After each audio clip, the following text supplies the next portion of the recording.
Hi, my name is Hannah Fultz, and I became a new mom this year, and I have attended Breel since 2013. My husband is Alec Fultz, and we've been married since 2016. My mom and I have always been super close, and she's always been a special person to me. I don't think it was until college that I realized how special my mom was and how hard it was to be apart from her. She modeled parenting and marriage for my brother and I really well. And I've always looked up to her, and I think it was a big reason why I've always wanted to be a mom. And from a young age, she would tell me stories that I would mother my brother, and that she'd have to say, "I'm the mommy, Hannah, you're the sister." And so I've always wanted to be a mom, had a deep longing to be a stay-at-home mom.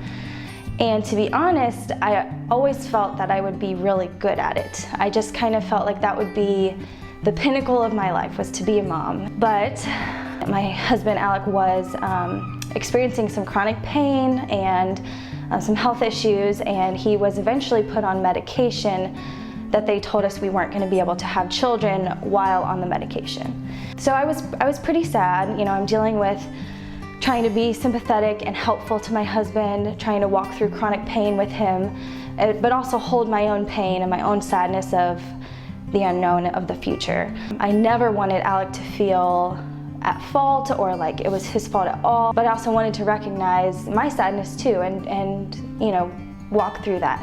And so we went ahead with our lives. We bought a house in June of 2019, and I just threw myself into painting the house and tearing down wallpaper and just, you know, really putting hard work into the house so that I wouldn't be sad. We had a room in our house, the nursery, that we deemed was the nursery, and it was hard to work on that room because I just never knew when we were going to be able to use it for what I dreamed it to be. And in September of 2019, he left to go to the mission trip meeting at the church. I decided to stay back from the meeting. It just didn't feel right. Some things were off, and there was this little voice in my head saying, "I think you're pregnant." So I ended up staying home from the meeting, and I found out I was pregnant. And Alec came home, and I had no cute way of telling him. I said, "I don't think you can go to Peru because I think we're gonna have a baby." So fast forward again to now 2020, and we found out she was a girl, and we were trying to pick her name and trying to decide. And Zoe, the name Zoe, just kind of fell in our laps as well. And it means life.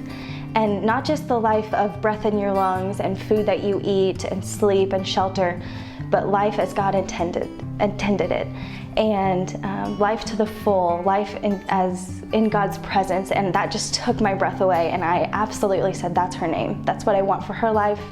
And from then on, we dreamed of who she would be, and we just prayed that name over her. June 6, 2020, Zoe was born, and in a pandemic.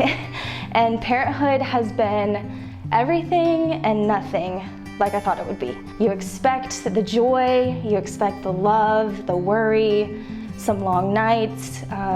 You expect, you know, the joy of watching her learn and grow. But I did not expect to become a parent in the pandemic and all that that brought.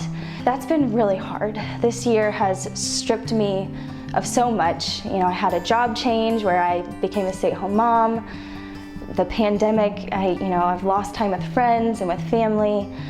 My dreams of becoming a mom and what that would look like the first year were stripped from me. And on top of it, I was stripped of sleep. And I just felt like there were so many times that I just did not cope well. I just didn't put that mom hat on with ease like I thought it would. And of course, I love Zoe, and I'm so happy to have her, and she brings me joy, but I am in survival mode. I felt a lot of shame for not coping well with no sleep. And I was talking to a friend of mine about it, and my friend said, "You know, Hannah, sleep deprivation will absolutely bring out the worst in you. And shame will tell you that's who you really are. But," she said, "that's not who you really are. It's a lie, and you are a child of God, fully whole in Christ." And that is who I am, and that's where I have to live from, is that place of being a child of God. And even if I'm surviving, I am making it through the day. He is giving me enough for that day. and he sustains us, and he's equipping me even as he's working these things in my heart. You know, he's using motherhood to shape me, which would not be my choice, but he is. And how much sweeter it is for Zoe to see the gospel lived out and not just taught to her. It makes me cry to think about, because I wanted to pray Zoe's name over her every day, but more often than not, she's teaching me about living life to the full and being joyful, and she is just such a joyful child. She functions on no sleep perfectly. She is so happy, so curious, so mischievous and smart. She makes me laugh every day, and she is such a gift.